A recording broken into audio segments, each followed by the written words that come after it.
40% of America is not white. And within about 10, 15 years, it's going to be 50-50. You ain't going to be able to make it in America by being racist. That's old stuff. It's ridiculous.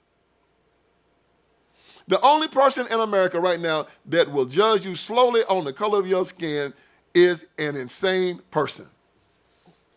And you don't want to work for them. And I'm talking about an insane, like, black people, a lot of black people are the most racist people in America. Just racist. Yeah, I said it. Black people are the most racist people as a subgroup, as a group, than any group of people in America. Black folks will look at you, some black people, I ain't gonna say all black people, so scratch that. There are a lot of black people that will look at you in America and they will not do something for you because you're white or because you're Asian. And they'll try to do something for another black person just because they're black. Matter of fact, they'll also try to destroy another black person because they're black. Craziest thing I ever saw in my life. They will tell you outwardly, buy black. Support black business. How racist is that?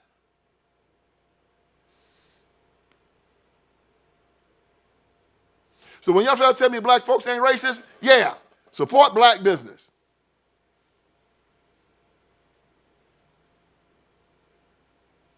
We got to stick together to fight against the white man.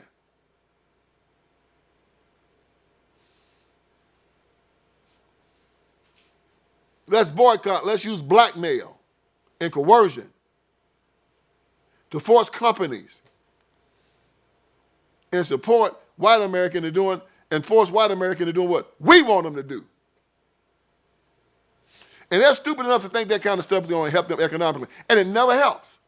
So now they've come up with another plan, DEI. Let's force, since all the other crap we've done has forced business owners to say, no, you guys are too much of a liability. I don't want to hire you.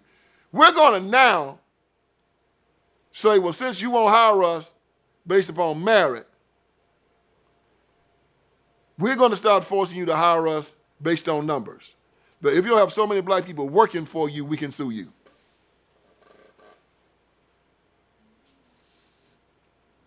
And Trump says no.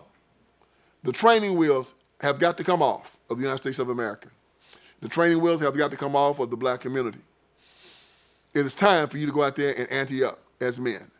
Stop talking about white supremacy. Stop going up there telling the white man he's superior to you. Because I'm going to tell you something about what these white men did. They did come over here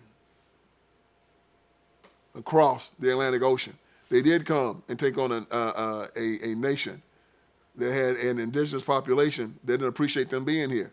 And they fought for 200 years and they subdued it. Yes. They went from Plymouth Rock all the way to Los Angeles, California, and took it. They went down into Texas and took it from the Mexicans. Yes. They never asked for respite. They never asked for an affirmative action program. They went out there and they grinded. That's America. And if you're going to be successful in this country, you got to do the same. And when you do that, you earn the respect of every good man.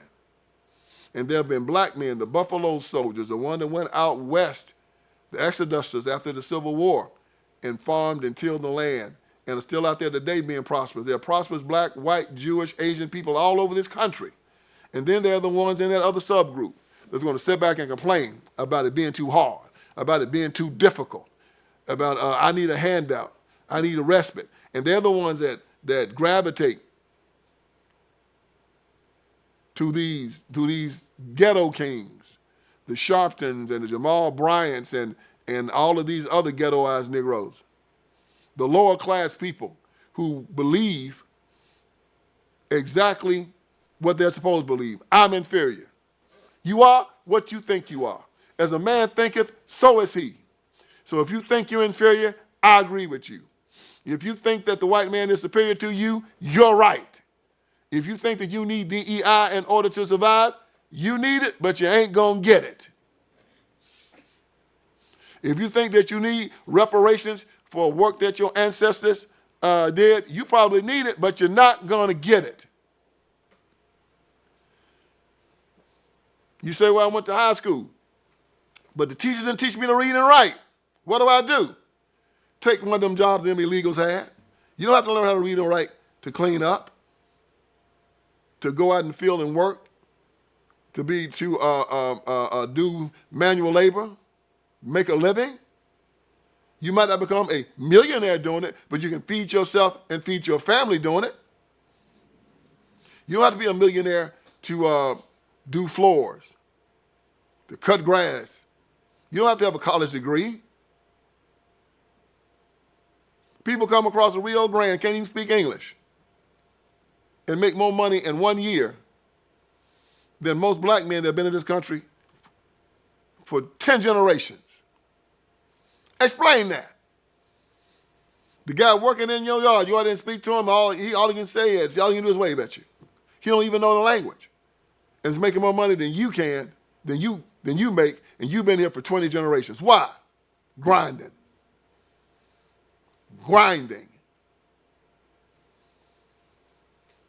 Getting out there and getting it every day. So you go back to Norman Vincent Peale, power of positive thinking. And when you hear one of these no good lying black Democrats walk up to you and tell you what you can do, you think about Ronald Reagan.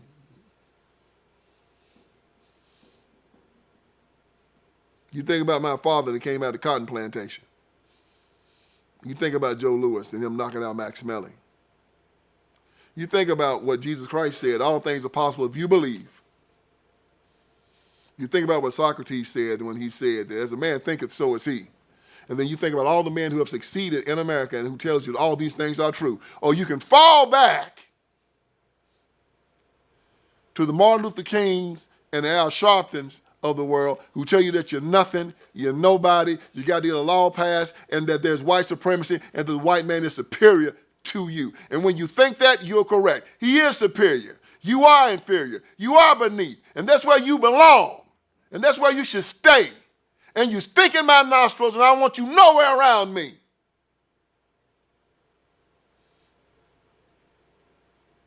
You tell that to your child, you need to have your brains blowed out. Figuratively.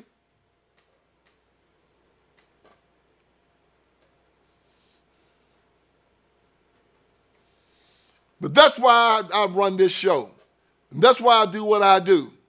To tell you that you're more than a conqueror.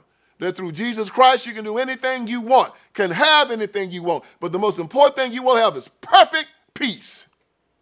And I'm going to keep telling you that, and driving it through your head because I'm here to wake you up.